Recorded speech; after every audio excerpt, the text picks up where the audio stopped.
that's like the new dope. You know what I mean? It is the dope. And they said like this is like dopamine in our pocket. It is exactly what it is. You checking all that, you know what I mean? It's right. and I'm like, dang, like the it was on Netflix called the Social Network. Yeah, how they got real deep into the back end of the psychology of social media. Right. And a lot of the guys that helped build it and engineer it, they was sick once they figure out what it really did. Right. They couldn't believe that it went off the rails like that. Right. You know what I mean? Because they never evaluated what they were doing from a psychological standpoint. I remember when it all started, it was mostly so people could keep in touch with their loved ones, the people that they don't normally see, so on and so forth. And it was very difficult to get a lot of people on your platform or on your page because you went through a series of questions. Well, how do you know this person? Yeah, right. Boom.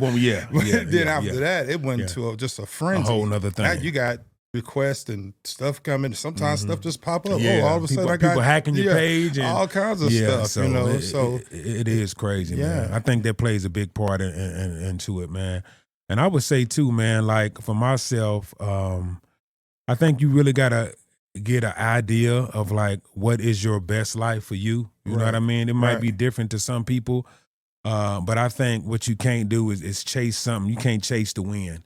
Right. You know what I mean? You got to chase something that's attainable, and you got to be comfortable with what your definition of your best life is. Absolutely. You know what I mean? But I think too, like you said, just doing the work, man, and getting healed. You know what I mean? It's like what Jay-Z said in a song. He said, you can't heal what you don't reveal. That's right. So as long as we got this like Iron Man, men got it real bad. We don't want to see nobody see a chink in our armor. Like, nah, I'm okay. No, you're not okay, bro. No, you know what I mean? You're not okay, man. And it's okay not to be okay. It's very okay. You know what I mean? We got to realize that a lot of that stuff that we leave untouched or not figured out, that is creating such a behavior issue for us. Yes. And then what we do is we pass that energy and all those bad behaviors on to other people around us. Yes.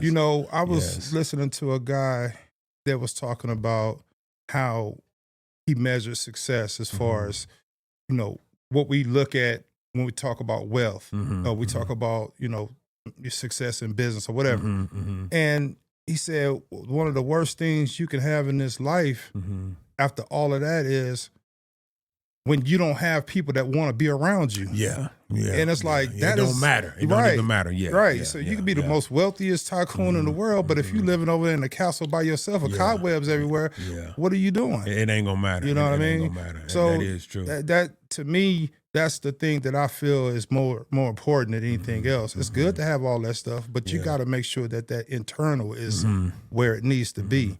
Like the relationship wise of it. Yeah, absolutely. Yeah. I know they said that, John D. Rockefeller, one of the people who built, they said he was making $1 million a week. This was back then. Yeah. He's like an oil baron, a magnate, but he was miserable. Yeah. He didn't have, he was soulless. You know Right. what I mean? Yeah. And even the one cat was like that, Howard Hughes. He was a recluse. He was making all this money, but he was miserable on the inside. So you think you got one thing, and they really don't have it on both ends. No, you know what I mean? don't. So it's really crazy. I remember one day I was leaving work, and there was a guy sitting on a median on Martin Luther King and Bonanza. Right, this was like 8, 9 in the morning. Right, he was sitting on the median, looked like he was begging for beer money or whatever. Right. I came back about 5 or 6 that day. This dude was still there. Still there. But what it told me, I said, you know what? He's probably doing what he wants to do. You know what? As crazy as that sounds. You know what? Saying what you're saying, I know what you're talking about. Yeah. I've experienced that with quite a few homeless people. Really? Oh, absolutely. And I said to him, it might be living it up to him. I'm telling you, it's amazing the level of what your position is when it comes to living your best life. The mind is what matters the most. Yeah. It's the perception in which you're living under the circumstances that you're living in, however that may be. The perception. Right. Yeah. You know what I mean? I truly believe that. It's the thing that I say is if you are in a position where you are feeling like you're living your best life, beautiful. But make sure you're checking it.